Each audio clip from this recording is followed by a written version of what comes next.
বর্ষা এলেই পার্থিব এই পৃথিবীতে অপার্থিব ও অপরূপ সৌন্দর্যে নবরূপে উদ্ভাসিত হয় চিরসবুজ সিলেট। দূরে মেঘালয় পাহাড় মেঘের চাদর জড়িয়ে দাঁড়িয়ে থাকে, আর পাহাড়ি ঝর্ণার কলকল ধ্বনি প্রকৃতিকে করে তোলে আরও প্রাণবন্ত। ভোলাগঞ্জ সাদা পাথরের স্বচ্ছ জলে ছড়িয়ে থাকে শুভ্র পাথর, যেন প্রকৃতির এক অমূল্য রত্ন।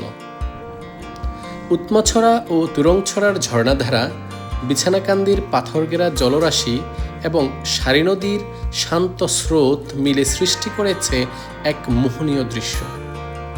লালাখালের পান্নারাঙ্গা জল আর দুই তীরের সবুজ বনানী দর্শনার্থীদের মুগ্ধ করে। শ্রীপুর চা বাগানের সারি সারি চা গাছ প্রকৃতির বুকে আঁকা সবুজের এক অনুপম চিত্র। রাংপানির নির্জন নির্মল পরিবেশ মনকে এনে দেয় গভীর প্রশান্তি।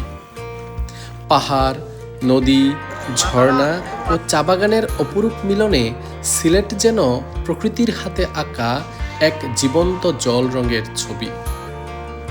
তাই প্রকৃতিপ্রেমীদের কাছে সিলেট চিরকাল এক স্বপ্নের ভ্রমণভূমি।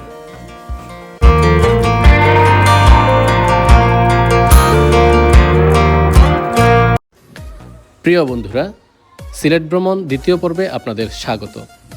দ্বিতীয় পর্বে আজকে আপনাদের সাথে তুলে ধরব সিলেটের ভোলাগঞ্জ সাদা পাথর থেকে উৎমাছড়া এবং উৎমাছড়া থেকে তুরংছড়া হয়ে বিছানাকান্দি পর্যন্ত মেঘালয়ের পাদদেশ দিয়ে হাইকিং।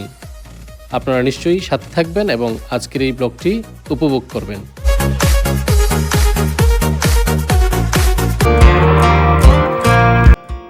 সবুজে মোড়ানো চা বাগানের আঁকাবাঁকা রাস্তা ধরে এগোলে মনে হয় যেন প্রকৃতির বুকের ওপর বিছানো কোনো সবুজ গালিচার মধ্য দিয়ে পথ চলছি।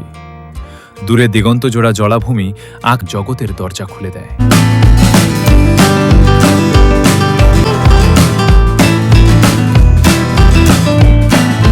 আজকে ঘুরছি সাদা পাথর থেকে আমরা আবার যাব উৎমাছড়া এবং উৎমাছড়া থেকে তুরংছড়া হয়ে বিছানাকান্দি পর্যন্ত আমরা ট্রেল করব। তো সেই জায়গাগুলো নিশ্চয়ই আপনাদের সাথে শেয়ার করব।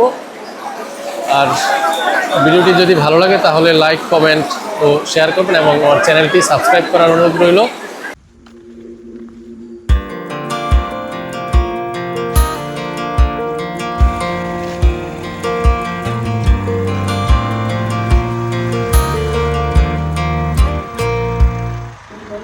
সাদা পাথর থেকে দোলাই নদী ও দোলাই সেতু পেরিয়ে দয়ার বাজার যে রাস্তা রয়েছে সে রাস্তা হয়ে আপনাদেরকে আসতে হবে এই উৎমাছড়ায়।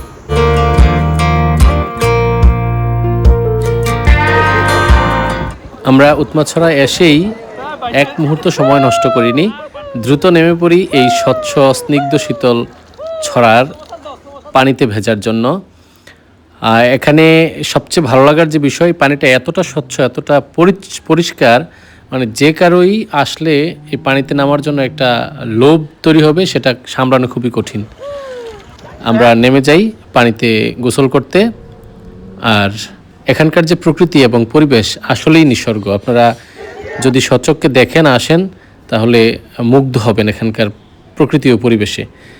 সাদা পাথর যদিও ব্যাপক এরিয়া নিয়ে, এটা অতটা ব্যাপক এরিয়া নিয়ে না হলেও কিন্তু এখানকার সৌন্দর্য অবর্ণনীয়। এখানে আপনি একেবারে ঝিরির উপরেই দেখতে পাবেন একটি সীমান্ত সেতু, আর ওপাশে আপনারা মেঘালয়ের যে পাহাড়গুলো দেখতে পাবেন। এই ঝিরিগুলো কিন্তু মূলত চেরাপুঞ্জি এরিয়ার যে বড় বড় ঝর্ণাগুলো রয়েছে সেগুলোতে যে বৃষ্টিপাতের ফলে যে পানি প্রবাহ থাকে সেগুলোই কিন্তু এই ভোলাগঞ্জ সাদা পাথর এবং উৎমাছড়া এই এরিয়ার ঝিরি ছড়াগুলো দিয়ে প্রবাহিত হয়ে বাংলাদেশের ভিতরে প্রবেশ করে।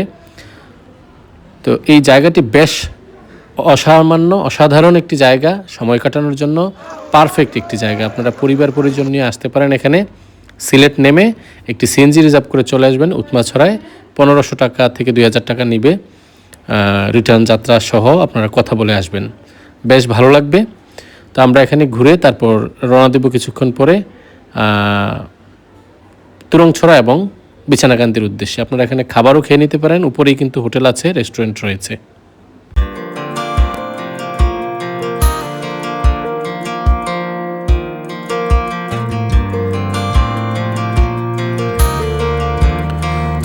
আমরা উৎমাছড়ায় কিছুটা সময় কাটিয়ে এখন যাচ্ছি তুরংছড়ার উদ্দেশ্যে। প্রিয় বন্ধুরা, আপনারা নিশ্চয়ই দেখতে পাচ্ছেন এই যে একপাশে মেঘালয় পাহাড় আর তার পাদদেশেই কিন্তু সমতল যে ভূমি রয়েছে বাংলাদেশের, সেই সমতল ভূমির বিভিন্ন ফসলের যে ক্ষেত রয়েছে সেই আইলের উপর দিয়ে আমরা হাইকিং করছি। আর হাইকিংয়ে উৎমাছড়া থেকে তুরংছড়া পর্যন্ত যে পথটা রয়েছে, যে জায়গা দিয়ে আমরা মূলত হাইক করছি, একেবারে মানে নিসর্গ প্রকৃতি, নয়নাভিরাম প্রকৃতি। আপনি এক পাশে যখন মেঘালয় পাহাড়ের দিকে তাকাবেন, সুউচ্চ পাহাড়, সবুজ গাছগাছালি, তার পাশেই পাহাড়ের নিচের অংশে, একেবারে মাঝামাঝি নিচের অংশ দিয়ে ইন্ডিয়া কিন্তু তাদের সীমান্ত যে কাঁটাতার বেড়া সেটি দিয়েছে, এবং তার পাশেই কিন্তু তাদের টহল রাস্তা রয়েছে। এই সুউচ্চ শৈলশ্রেণীর পাদদেশ দিয়ে সবুজ তৃণভূমির উপর দিয়ে হাইকিং করে উৎমাছড়া এবং বিছানাকান্দির যে যাত্রা, সেটা কিন্তু এক অসাধারণ নিসর্গ একটি হাইকিং। আপনি হাঁটবেন, মনে হবে আপনি একটা স্বর্গের মধ্য দিয়ে হাঁটছেন। সব কিছু মিলিয়ে এখানকার প্রকৃতি, এখানকার অপরূপ সৌন্দর্য, আকাশ, মেঘলা আকাশ, তার পাশে সুউচ্চ পাহাড়, আর এই তৃণভূমির মাঝখানে মাঝে মাঝে ছোট ছোট বাড়িঘর, গবাদি পশুর বিচরণ, সব কিছু মিলিয়ে একটা অন্যরকম অনুভূতি কিন্তু এই তুরংছড়া পর্যন্ত যে ট্রেইল রয়েছে সেটিতে আপনারা পাবেন। সময় কাটানোর জন্য যথেষ্ট অনুষঙ্গ এখানে আছে। পাশেই কিন্তু একেবারে ইন্ডিয়ার কাঁটাতারের নিচে একটি ঝর্ণাও আছে, আপনারা চাইলে সেখানটাতেও সময় কাটাতে পারেন, যদিও এটা নোম্যান্স ল্যান্ডে একেবারেই ইন্ডিয়ান সীমান্তে। তারপরেও বাঙালিরা এখানে প্রবেশ করে অনেকটা সহজ প্রবেশ করা যায়। তো এভাবে দীর্ঘপথ আমরা হাইকিং করে ধীরে ধীরে এগিয়ে যাচ্ছি আমাদের আজকের গন্তব্য বিছানাকান্দির দিকে। সামনেই তুরংছড়া, আর এই পথে পাড়ি দিতে আপনাদের প্রায় সময় লাগবে 3 থেকে 4 ঘন্টা সময় হাইকিং করতে হবে। এটা নির্ভর করে আপনাদের সময় কী পরিমাণ আপনারা হাঁটবেন, কতটুকু সময় কাটাবেন, কারণ এখানে ছবি তোলা, ভিডিও করা ইত্যাদির কিন্তু নানা রকম সুযোগ এখানে রয়েছে। সব মিলিয়ে এক অন্যরকম অনুভূতি, অন্যরকম জায়গা। আপনারা হাইক করতে পারেন এই মেঘালয় সীমান্তের উৎমাছড়া থেকে তুরংছড়া হয়ে বিছানাকান্দি পর্যন্ত। নিশ্চয়ই আপনাদের খুব ভালো লাগবে। আর মাঝে মাঝে তৃণভূমিতে এই গবাদি পশুর বিচরণ অন্যরকম এক অনুভূতি দিবে।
তো এভাবে নানা রকম কাদা, পানি, জমিনের আইল ইত্যাদি দিয়ে আমরা কিন্তু এই উৎমাছড়ার পথে হাইকিং করছি।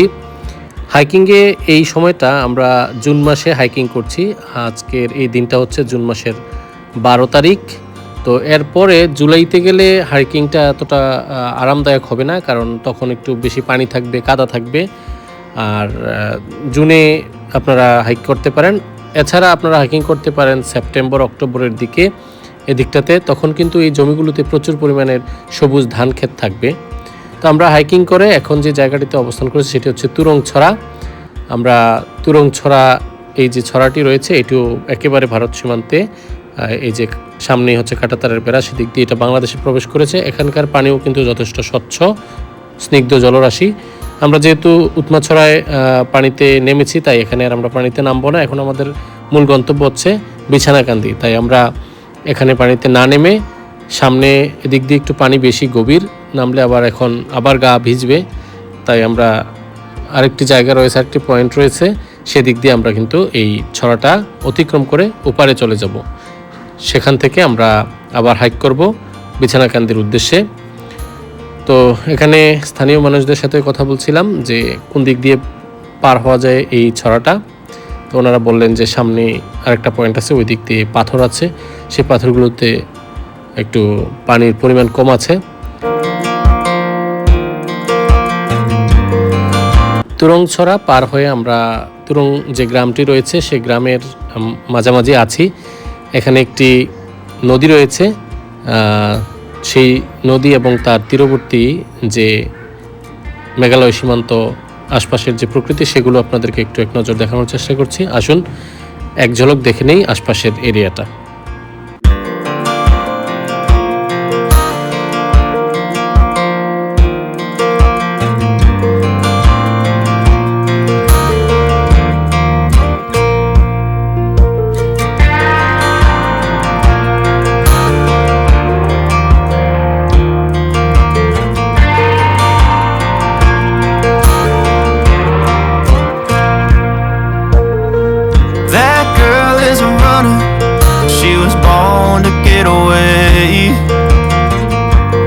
Two-tone humming, headed out to the highway.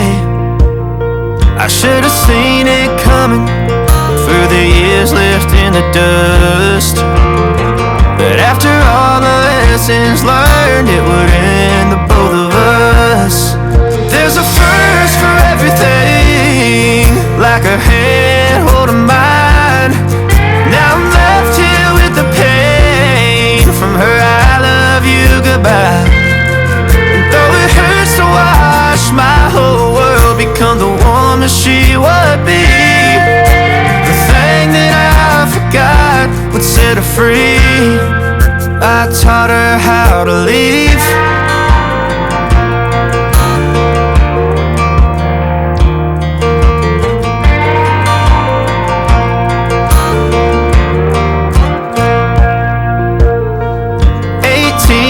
Summer, man, it feels like yesterday when she was looking out that window on the bus to second grade.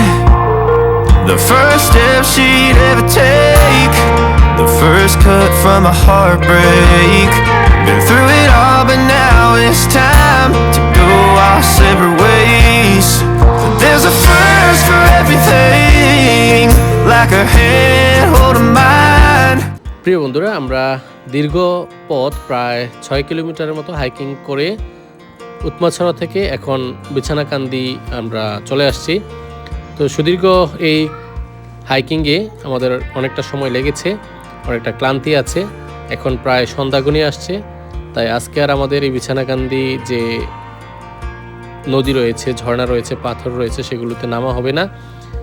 তো আমরা সন্ধ্যা ঘনিয়ে আসায় এখান থেকে এখন চলে যাব সিলেটে, রাত্রি যাপন করব সিলেটে। তারপর আগামীকালকে আমরা আমাদের সিলেট ভ্রমণের তৃতীয় পর্বে আপনাদের সাথে নিশ্চয়ই আবার কথা হবে সারি নদী ও লালাখাল সীমান্তের প্রাকৃতিক সৌন্দর্য নিয়ে। তো দীর্ঘ সময় ধরে যাবৎ আপনারা আমাদের সাথে আছেন, আমার এই ব্লগটি দেখছেন।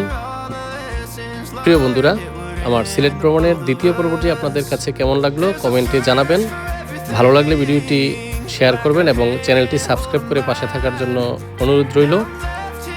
আবারও কথা হবে তৃতীয় পর্বে। আল্লাহ হাফেজ।